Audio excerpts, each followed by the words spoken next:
Why is that we are come from poor family, students are speak in English and achieve positive goals in our life, but media and oppositions are start trolling us badly, sir. అమ్మాయి పాప అంత అయింది. వచ్చిన ఆమెకి trolling వచ్చిందా? ఎవరికి రిషిత. మనం మంచి కోరే వాళ్ళు ఎలా ఉంటారో మన గురించి చెడుగా చెప్పే వాళ్ళు కూడా అలాగే ఉంటారు.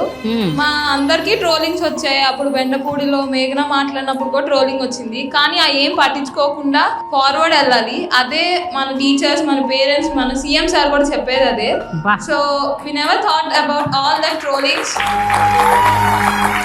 మేము అక్కడికి వెళ్ళి మాట్లాడేది మాకు ఎంత హ్యాపీ వాళ్ళకి తెలియదు, మేము ఎంత కష్టపడి వెళ్ళాము అనేది కూడా వాళ్ళకి తెలియదు. టీచర్స్, పేరెంట్స్ ఎంత మంది కష్టపడితే మేము అక్కడికి వెళ్ళామనేది తెలిస్తే వాళ్ళు అలా ట్రోల్ చేసి ఉండకపోవచ్చేమో. What do you want to do when you grow up, Rishita? I want to become IPS officer.